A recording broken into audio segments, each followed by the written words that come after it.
O inimigo sabe de uma coisa que você esqueceu: Deus é contigo.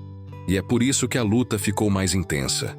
O desânimo tentou te parar, e o medo tentou te convencer a desistir.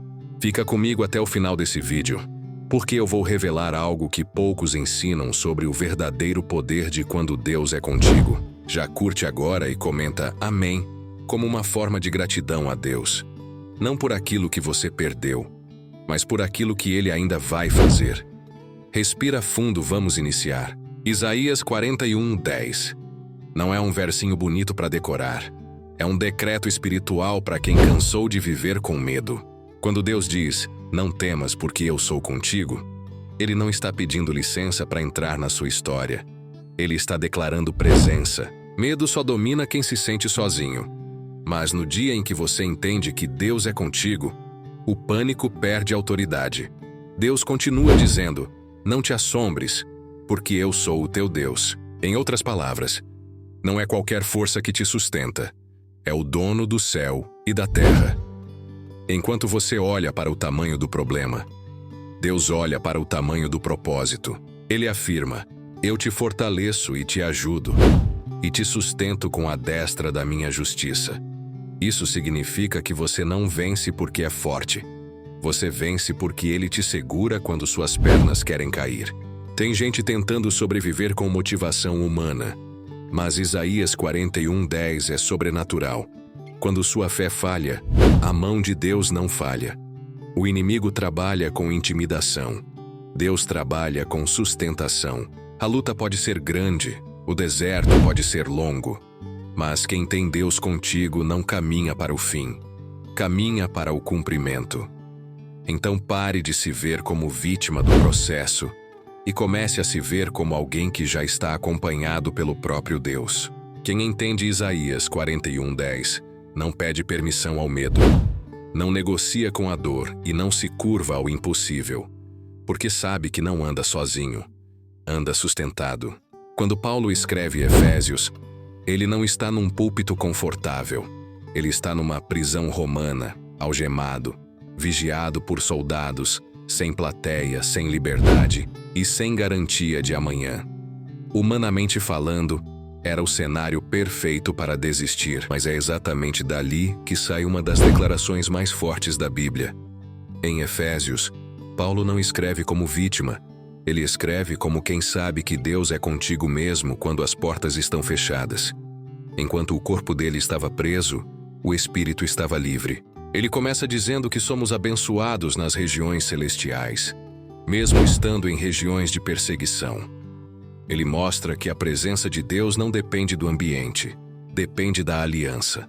E chega um momento decisivo em Efésios 6, quando Paulo olha para os soldados que o guardam e transforma aquilo numa revelação. Ele não vê a armadura romana, ele vê a armadura espiritual, escudo, capacete, espada, couraça. Em outras palavras, Paulo está dizendo, o inimigo pode me cercar por fora, mas Deus me reveste por dentro. Isso é, Deus é contigo na prática. Não é ausência de guerra, é presença de proteção. Não é fuga do ataque, é força no meio do ataque. Paulo ensina que a luta não é contra carne e sangue, porque quando Deus é contigo, você para de brigar com pessoas e começa a vencer sistemas espirituais. O medo tenta dizer que você está sozinho, mas Efésios grita que você está selado com o Espírito Santo. O problema tenta te reduzir, mas Efésios declara que você está assentado com Cristo em lugares celestiais. Mesmo preso, Paulo não se vê derrotado, ele se vê posicionado. A mensagem de Efésios é simples e agressiva. O ambiente pode até tentar te limitar, mas não pode te separar da presença de Deus.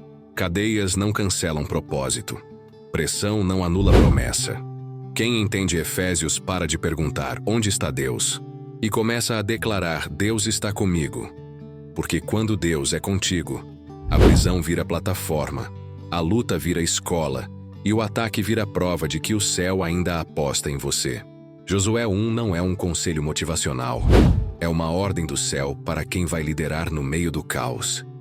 Deus olha para Josué no momento mais difícil da vida dele, logo depois da morte de Moisés, Quando o povo está inseguro e o futuro parece pesado, e não pergunta se ele está pronto, Deus declara: Não fui eu que te ordenei? Ser forte e corajoso. Em outras palavras, coragem não é opção, é obediência. Quem anda com Deus não vive refém do medo. Deus continua dizendo: Não temas, nem te espantes, porque o pavor paralisa antes mesmo da batalha começar. Tem gente perdendo guerra sem lutar porque deixou o medo decidir.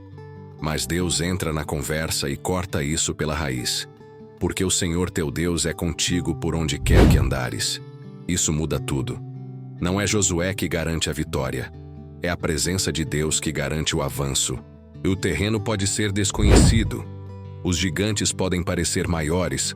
O rio pode estar cheio. Mas quem carrega a presença não pede permissão ao obstáculo. Atravessa. Josué 1 ensina que você não precisa sentir coragem para agir. Você age porque Deus já está na frente. O inimigo aposta no seu cansaço, mas Deus aposta no seu chamado. Enquanto você calcula riscos, Deus já calculou o destino.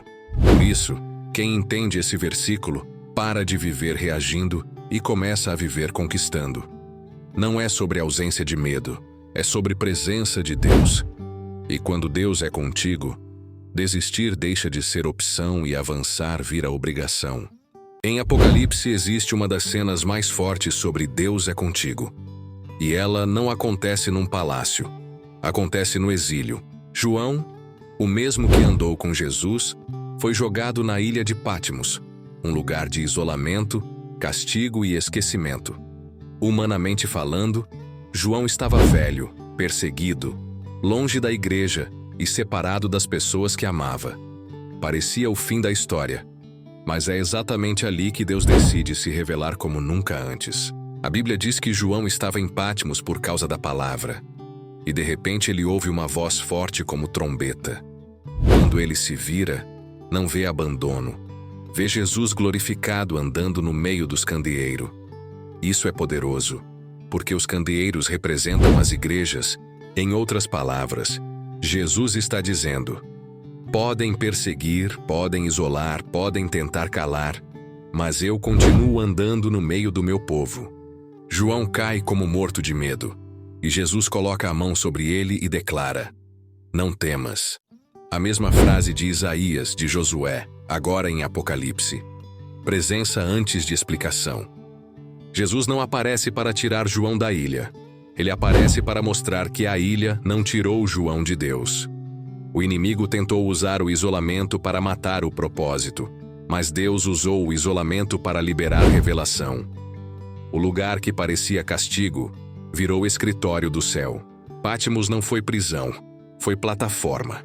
João não estava esquecido, estava sendo preparado para ver o que ninguém mais viu. Apocalipse ensina algo agressivo.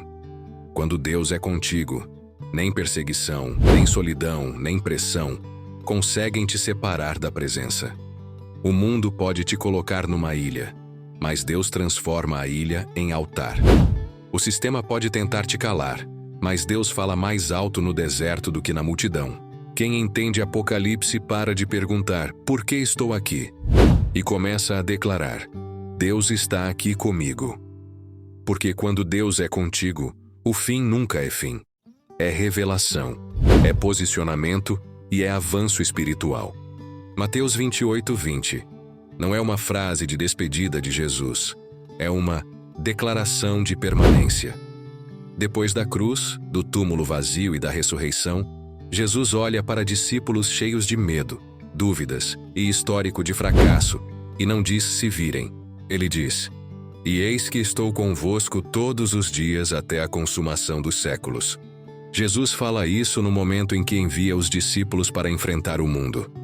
Ele não promete estrada fácil, promete companhia sobrenatural.